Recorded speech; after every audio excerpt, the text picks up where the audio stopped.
Yes, abagala balungi njengera kubanga mbanirizaako nnyo nnyini ddala. Vibe leero tulina y'amaanyi nnyo tulina omuyimbi w'eggwanga omututumufu aliko essaawa zino alina akayimba akapya. Guess who? Ndeese mwana muwala Jowy Landa. Yenna gy'oli eyo mukwano ng'owulira obadde omwegomba role model wo owulira oyagala music gwayimba leero nno tumulina olwaleero. Agenda kuba ababuuzaako then n'oluvannyuma tugenda kuba tweyongerayo. Jowy, Wange. bitambula bitya? Bulungi. Obulamu bannange oli olabiseeko olwaleero kubanga tukulindiridde ebbanga akayimba nga tukawulira kakuba ne tugamba Jowy katumunoonyeeko leero tukulina mu house naye nga obulamu bwo obutambula butya ng'ogyeko embeera ya music wali gwe nga gwe normal life. Normal life is good. I live my life era obulamu bwange bwonna bwa music. Sijagamba kiteera ku makya. Mba siri mu studio mba ku radio. Mba siri ku radio mba ne performance. Mba siri awo mba waka. Kakati Jowy nsaba kubuuzayoko obugambo butono nnyo. Jowy avaawa avira omanyi omulabi wo yeetaaga okuba nga akutegeera amanyi eri ayinza ogamba nti Jowy oyo nange njagala mutuukirire embeere nga ye oli abaana abato abantu abakulu nga beetaaga okubeerako nga gwe naye nga bo bamanyi nti abakabi bazaalibwa wano mu kibuga so nga luusi nammwe mubaako ate gye mubeera mwava. Mba Luweero bazaala Luweero dadi wange Java nakulira Ndejje Zana outside of Zana. Oh, Jowy Landa ava Zana naye ng'omuzaala we buli Luweero kale mwena abantu be Luweero nkakasa nti gwe muli nnyo nnyini ddala omwana w'ekale ero mulina muleesa abe Luweero nno wavaayo basita nange nno ndi we Luweero lwakuba nkomawo obulenzi awo. I see. Kakati Jowy tukola akayimba kafuuse ensonga ennaku zino. Akayimba kafuuse ensonga Jowy Landa featuring Daddy Andre kafuuse ensonga. Idea eyo Jowy evaawa. Nze nga nze omuyimbi naye njagala nnyo okukola ne Daddy Andre akayimba talented and he's a star. So nagambako manager wange namugamba nkolako ne Daddy Andre. Nagamba kale kanjogereko naye. Kirungi Daddy Andre naye n'akona mu star. Aye teyagana ekitegeeza si muzibu. Si musajja muzibu. Teyatuzibuwaliza mpozi nga loobazibuwaliza. Omanyi ba superstar bo nabo si bangu. Tebabeera naye nawe oli superstar. Sometimes oba ne programs zange so amala gava eno nga Jowy Landa want to work with you. So bang already nina programs zange kuba omwaka guno abayimbi baba planning. Kakati Jowy okutuuka mu music how do you come up with that idea nti okuyimba kuba si kintu kyangu nnyo omuntu olugendo olwo luba luwanvu nnyo. Idea of course nali nyimba kuba nga ndi kusoma ne ntuuka mu secondary nsoma music nga subject so passion nege nange kula mpola we namala senior 6 netandika okukola cover z'abayimbi ba star mukama nanyambira awo kaveemu n'ekikuba nefuna management. Kakati Jowy music ono teyakusumbuwa nnyo like oba gwe ebitabo wali obimaliriza n'ogamba bitabo mbitadde wali nasooka mala senior 6 nakoma netandika okukola covers kuba of course mami wange tetulina nnyo ssente tasobola kumpushinga paka university naye nga ye ekitono yali akirabawo mami yayita totabyagala nagamba ngenda kuyiiyo kusoma ebiki naye ngaera ssente tewali so nemugamba kale mami akira nkuyambayambako nno nye n'omulimu kati nze nembanga nebbirira nenkola covers zange yayita byagala of course kati kakava akamu ekakola Pallaso n'atukubira nga ayagala kukola nange it was a blessing. Jowy no mukwano olina omukisa ku myaka egyo abaana bastrugglinga ne music. Yes. Kakati then after we wagenda ewa Pallaso wagenda nga omanyi nti olina akalala kogenda okuzzaako wate wasooka kutyamu kwesikamu n'ogamba nzaani. Of course natyaze ebyaddala nice. Nali mpuliriza music w'abayimbi nga nkola bukava naye nga si nnyo saabiriimu nnyo. So when Pallaso called of course I knew him. Nangamba njagala tukole business oba neŋŋamba yono Pallaso waddala wamanya bafere babaayo bangi. Nangamba oliwa. So did he call you personally ng'omuntu? No, he first yasooka nampeeza message ku Instagram because I had an Instagram account. Nangamba hi Jowy Landa, this is Pallaso. I love your cover of John Black. I would love to work with you. So I was like, hi. Is it real? Yeah. Ngeno keberange gundi yaliko blue tick. Manya account ezisinga ziliko blue tick ziba z'abayimbi baddala. so nengambako mami wange nga naye takikkiriza so Pallaso nangamba send me your number nenjimuwa nankubira the next day nangamba oliwa najja nakiti nga yeye munaye kate tufe wakati walinga balina party so kati Jowy mu family like muli bana bameka mu family eriyo muyimbi nga gwe eriyo abayimbi abalala nga gwe we are 5 naye muto wange ali musiniasis ayimba muyimbi naye ayagala okuyimba naye pia sagala ayingire endongo eno why no there are a lot of things bitawanya abawala gwe nga you passed through them I know but I think nina kuda ku mulimu gwa muto wange sagala semani ene lwaki mutuvuga mutuzeeyo osobola mwagaliza sigamanyi mwagaliza naye music industry yayo nasinya of course abayina nayo nonya management because right now is at a samu management anti katayinza ogamba engeri sister we yakikuba nyinza okufunira erinnya ku sister I know sibya kati Jowy biseera byebeddembe oba toli mu music what are you doing bana ba movies music era buli ajje wange taso alaba TV wanze ukasamba ntumbize ekizinda like listening to the music your music or abantu abayimbi abalala music omulala bajja kumanya bintu ebisiga abantu bayimba batya bakyusa batya amaloboozi so nze sitera laba TV nnyo Jowy bwe wali mu ssomero ng'okyasoma manyi ffe twabeeranga ne abaziita batya like music gala ebintu bwebityo wateranga okwetabako mu bintu bwebityo mukwano nali nsoma music nga bampa n'obwa choir leader kuba somo lyaffe yali abakatuliki atuyimba nnyo bineeno nyimba z'amaloboozi naye nga Jowy osobola okuwambuya n'okkirira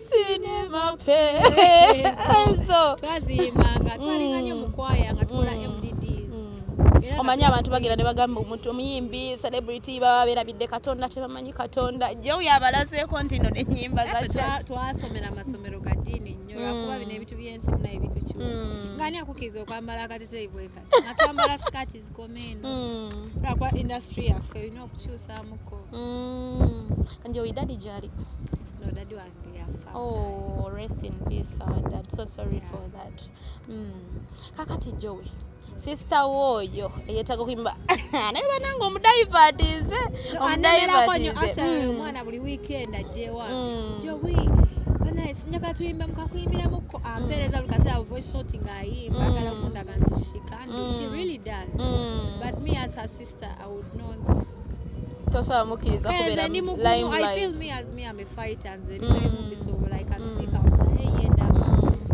munafumu mpozi yeetaaga nsoke mubuulirire okumala emyezi 8 Jowy watuuse dda okola obwasenga ddala mazima ate ffe munaye basenga abaffe nze sirangako okusenga wange n'omu yeah I only know my mother akolanga senga yakolanga maama era mami yakubya nagamba muto wakoze kino mubuulire nemukubya nemugamba owaayi lwaki wakoze kino tolina kikola kati bitukuza mwoyo kati Jowy life ya celebrity eno ya celebrity tekusumbuwa nnyo azin abasajja bafans olumu bafani omanyi bakisusa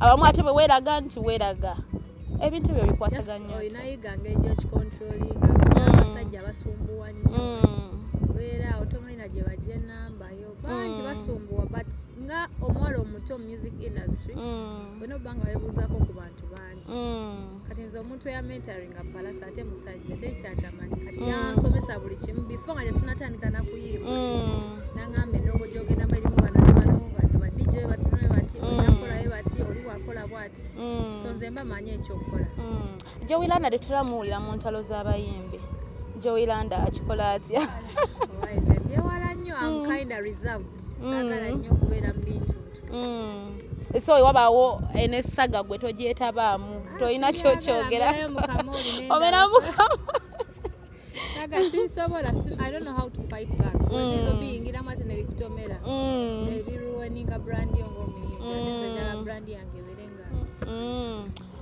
Jowy Landa do you get time ne family eya family mami wange tandiwala mbeera awo munyonyo mami abirandeji so kumpi sometimes genda nemucheckinga I get it like twagala twogereko background mukyalo eyo ewaka like when you go back mukyalo yo simanyi ako magenayo nga tugenda ziika daddy that is 2003 oh it's quite a long time. I've never gone back. Ate batandika gamba omwana oyo manye bakulabe omwana oyo ffe twamukuza omwana oyo ffe I would love to yabbanga ffe ne w'okukyalo. Muna saakulira naye nze nkulidde wano kuva nga bakanzala ndejje, so I don't know anything. The time when aliyo nga tugenze kuziika, I don't know, maybe jabuzaako mami atutwale. Ezo nno ziba mpisa mbi. Njagala ogendayo naye simanyiyo. Omanyi abantu b'okukyalo beero nga bakwesunga bagakala omwana waffe omwana oyo. Omanyi omwana abeera obulungi aba waabwe. Bwe kasita oba mubi oba toli waabwe. Saawa zino kati oli waabwe. Baagala ab'effamily bamanyi naawe. Kati Jowy Landa, like beside wakoze collab ne Daddy Andre.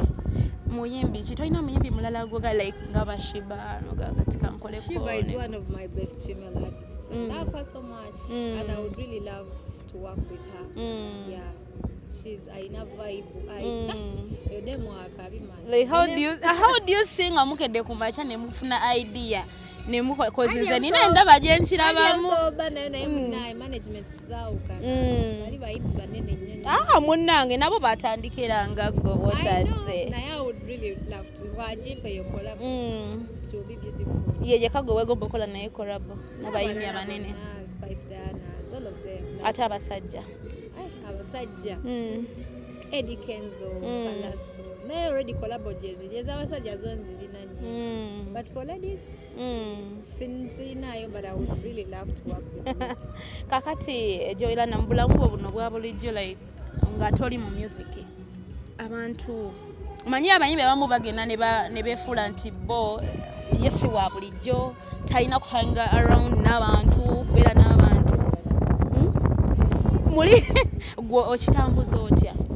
Me, I'm a very friendly person. Era ababeerako nange bamanyi lwakuba as management tekiriza nnyo muyimbi kutambula. When a social, you're not supposed to be everywhere. Obulamu bwo butambuza otya? Gwe muli oli atakikunyigirizanga gwe omuntu. Kinyigiriza naye mbeere waka nekuba music nenyumira. If you want to see me, you come at my place. Ojja n'ondaba zisiina buzibu naye nze so agenda. Oba agenda out nnyo ebyo. Agenda performing. Obimanyi? Of course binyigamu because oba wetaaga nayo public life. Yes. Jowy Landa twogere ku love life. Manyi abasingawo temwetaagawo. Twogere ku love life. Jowy Landa, are you seeing someone? No, right now I'm not seeing someone. Onimba. I'm not lying. I was seeing someone but we broke up. I know. Manyi nti time kwasaganya ebintu ebyo tekibeera maybe I think we were all busy. And we didn't have time for each other. Like omuyimbi aba wetaaga muntu atalina byakola. Ali awo yalina kulowooza ku Jowy Landa yekka. So I'm busy and you're also busy. Tofunayo basumbuyi. Bangi naye sina kyembeetaaza. Talina kyewetaaza basumbuyi. Yeah, Jowy Landa talina kyeyetaaza basumbuyi. Tukyali nno tukyagendera ddala maaso ne mwana mwala Jowy Landa. Abaana nga basunsula endongo naye nga akayimba akapya kwe kali kakuba. Yadde simanyi nnyo okuyimba. Nja kube bakayimba batajja kubeera. Nja kubeeranga naawe. Nja kubeeranga naawe. Baby nze nawe. Bana yengezaako naye maama eddoboozi balyago. Nze nali dormant nnyo. Obayo nekyokola. Mazina maganda. Gannema. Mazina maganda. Kakati Jowy Landa. Nsaba nkubuzeeyo kakabuzo katono nnyo oba kankayita akalowoozo. Nti eriyo ba upcoming bangi aba struggling zo gwe to strugglingze nnyo okutuuka w'otuuse. Era struggling. Owaye kale era katonotono. Bangi nnyo abaana abali n'atambuza oluyimba ku TV eno n'agenda ku radio ne bamugoba ne bakola ki ne bagwamu essubi ne bagwamu amaanyi. Just balemere kola kwa problem bambi abayimbi aba batandika. Babakozesa. Babakozesa ensobi. Ba endinga up nga beekyayi. Imagine jukiro batoyina sente ate ogamba Jowy Landa yakolde wa Daddy Andre nange jenja. Ba Daddy Andre tagenda kukola oluyimba lwabwere. I'm just giving that as an example. Tell you again, every sing up your center right now. Music business. Eshengamba kati omuyimbi ngaali ng'otandika butandisi. Oba oli muwala. Oba osooka okole ku bukava bw'abayimbi. Anti oyinza okuba nga gwe wayitirawo mu kakava naye oli ne kagaana. Nange njagala okukola ennyimba nga sikola covers but ne bangamba mbuno bagenda kukozesa ensobi abasajja obamanyi teri agala kuwa byabwerere so nengamba kanjira nkola bukava njafunireyo omuntu agamba nti omwana ayimba bulungi kamusasulira akole ki akole oluyimba olwaddala kuba kankuluye teri agenda kukolera kintu kyabwerere naye abaana ekyo bakyerabira because they are desperate agenda omaliriza nga bamukoledde oluyimba ate tebazikola na bulungi otwala bazikuba lukuba omulundi naye nga akozesezza ensobi notuka ne weekyawo so kati ngamba kwata mpolampola ayisitikolayo kakava kamu oba ki eddoboozi libe out there someone out there ajja bbeere yagambe oyo omwana ayimba bulungi ajja kunoona naye togisussa abaana twegomba zikakuwe naye negomba oba ne iphone nga sikirina naye ngagamba nfunye nti iphone naye nga abasajja babeerawo agamba jamu ku iphone naye okitegeera naye ngagamba sigenda funa iphone natwe naye ngamba kansonde mpolampola omanyi balina abafaanizi bano bakisussa nnyo bagenda ne bagamba buli kisaayisemu kati mmwe abawala abato baba n'abatungamu bagenda ne bagamba abayiseemu oyo yeegabye oyo bamukola bwe bati oyo bamukola bwe bati kati ebyo byo twabimanyira as long as saakikola ne wookyogera tekinnuma naye abawala abasinga abako nekyayagala nagamba Jowy Landa ayambadde akagattaako nange kaagala naye nga tolina sente no ending up ng'okoze ekintu kyotalina kukola because you want to get something you cannot be Shiba nze nembanja obeera Shiba I can't be Shiba tomorrow mba nokikolerera it's a process naye abaana abayagala n'atuuka abamu abasonza ayagala asongera eddala era alabe ng'ekintu kigguse in 1 week yes nga yatuuseyo ate kibi bannange nze nsaba Mukama era mwegayira nnyo aleme kundetera kubanga ndi desperate kuba teri muntu atabeera desperate sometimes kibeerawo in life banogamba bannaaya Jowy byonna tubyogedde nsaba nkubuuzeeyo ebirungi obifunye mu music bingi besides ebirungi yadde tetunabyogerako challenges ki so far eziri mu music industry zewakafunanga gwe oto oluyimba nepushinga ne lugaana okukola ate nga mutaddemu sente empitirivu so far nze kati nze byabasajja bba basumbuyi gye bali naye nze mmanyi bamanagi kugambirawo baba nesonyiwa omanyi lwaki nkyogera kubanga I'm not desperate ate omuyimbi oba olina management oba at least a bit safe okimanya manager ansasulira rent asasula audio video ampa n'ekyokulya kati kyenjagala kozi nga naawe oyagala nnyo nti njagala mmotoka biki naye challenges ezisinga era za basajja abatawaanya batusuubiza ebintu naye nga batulimba oyo nga yeyavaayo nangamba mbw ayagala yekola ki bagenda kumpa apartment ey'ebbeeyi ebiki naye nga ayagala kumpasa kati neŋŋamba nze ngende enfumbirwa at this age you get so abayimbi abasinga we get such challenges ogenda okumaliriza ng'odduse ku manajawo ebintu ebyekisirusiru ebibi byo tubifunye birungi ki byofunye mu music birungi byenfunye ekisingira ddala abawagizi okuba nga ba music wange bamwagala nga ofuna ne bookings kubanga teri kirumanga kola music muteekamu sente nga naye teri akubira akasimu mujjangu oyimbeko eno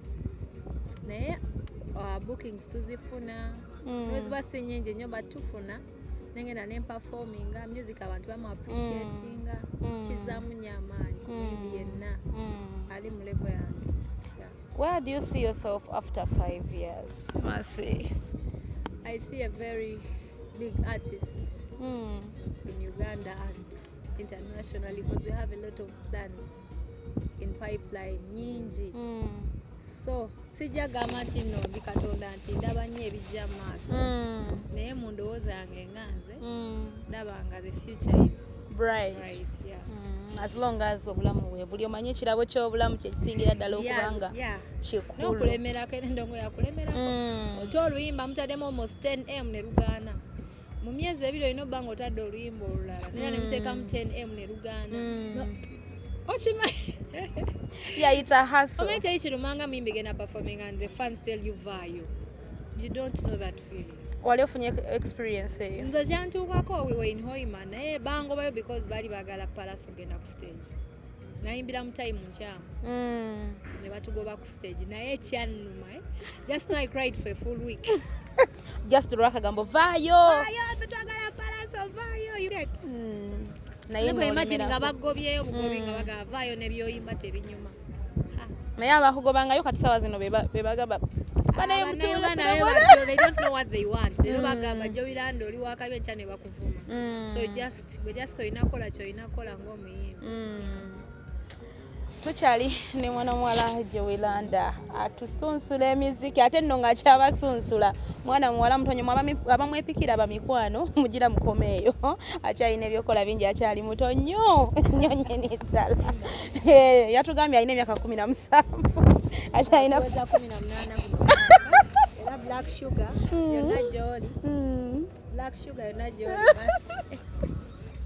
birthday amwaka guno tuweza 18 Oktoba nga mukaaga bane mutegeke Roni ndowooza owulidde mutegeke amazifu epipa namba baba temwanjira amazzi toyagala kunaaba ngoma inga yakubeka makeup ko kabbe olina jana kidomola kidomola nje amazzi kakati Jowy mbadde nsaba abaana abawala abali eyo abato abavubuka abakyali energetic abayina ebyokola naye nsofa ng'essubi lyamugwamu just because nti apushinga ekintu nekigaana nsaba omumpeereyoko ku magezi oba akalowooza abaana abato mwena abali eyo abahasolinga abakola bambi don't give up keep pushing n'obulamu bwewuunyisa naye busobola okyuka anytime otutegeera just don't give up do what you're supposed to do mu butuufu bwakyo tebakozesa ensobi that is Jowy Landa for you sooka obakube tune bankubiremu ka tune I want that acapella nyumira ndi muntu wo watawo kwagala bintu byo nyumira oli wa bintu byo watawo kunta bintu byo buli wamu nja kubeeranga naawe nja kubeeranga naawe baby nze nawe the latest tune yes baagala music oba musangawa so ogenda ku YouTube yange oba oyagala ofuna music wange tekamu Jowy Landa JOWY LANDA music bagenda kuleetera music wa Jowy Landa yenna ne ku streaming services yonna gyali Spotify, iTunes, Deezer ne ku TikTok so ogenda ne weemola n'onkolerayo ka challenge ne ku Instagram I use Jowy Landa, Facebook Jowy Landa Jowy eya JOWY thank you Naye for now tugenda kusigning okuva mu kifo kino that is Jowy Landa for you abamwetaaga mujja mulinda mu party endala tunaba tumufunye naye nga bingi bikyajja I sign out.